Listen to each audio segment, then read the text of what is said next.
One of the reasons I always talk about Sam Walton so much was because he was so different from the average person. The way he thought, the way he acted, and the way he perceived things was just on another level from normal people. And it's one of the reasons why he made billions upon billions of dollars and probably more money than anyone in existence. And yet he was one of the humblest guys ever, and his way of thinking was just different. And I just want to share with you a little story from his life just to illustrate this. And even if you don't want to make that much money or you just want to, do better at life, this can be applied to a lot of things. So, uh, Sam Walton, he and his partner, Don Soderquist, they were opening up stores. So, they went to visit a store in Alabama and they decided to visit their competition. So they went into the store, and let me just read you the story of what happened from Mr. Soderquist's perspective. We went into one store, and I have to tell you that it was the worst store I've ever seen. It was terrible. There's no customers. There's no help on the floor. The aisles were cluttered with merchandise, empty shelves, dirty. It was absolutely terrible.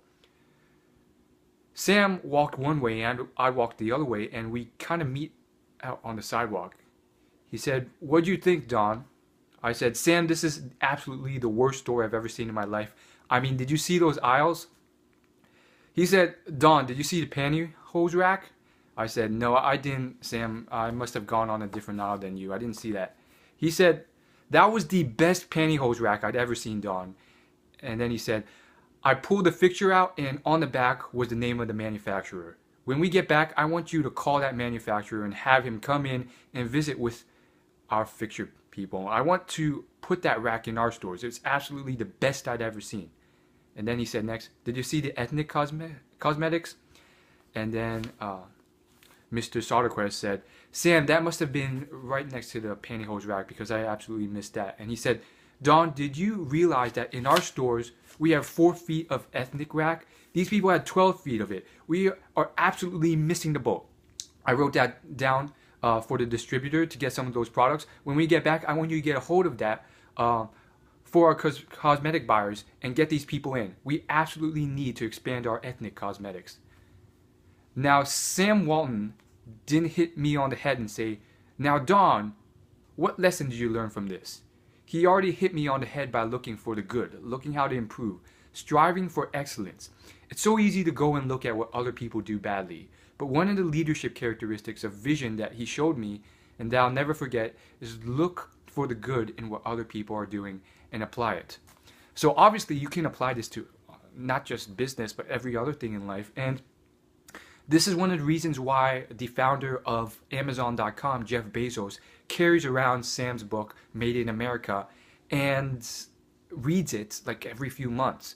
Like, because there's so many good nuggets in it. And, that's one of the reasons why successful people are more successful, because they learn things from other successful people who are much better than them. So what I'm trying to say with Sam Walton is basically, this guy, he didn't just sit there and say, "Oh, I'm so much better." He looked at everything and he said, "Well, what can I do better? Maybe the rest of the store is pure crap, but they're doing this much better than us. We can start working on that." And so he was very enthusiastic, and I think through Mr. Soderquist's interpretation of this, it seems like you also, for people, have to look at the better side of things. What are they doing better than you? There's this phrase, this quote. Some people say Abraham Lincoln had this, but I don't think that's credible. Whoever said it, it goes something like, "Every single person I meet, I can learn something from." And it was definitely said by someone very successful. Again, it's murky who said it, but I think that's really critical. Maybe that person is not the smartest. Maybe he didn't learn a lot in school. Maybe you look down on that person, but sometimes you can learn something about how he treats others, how he talks socially. Sometimes that person, no matter who it is better at you at something. Maybe they have years of experience. I mean, they're 60 years old.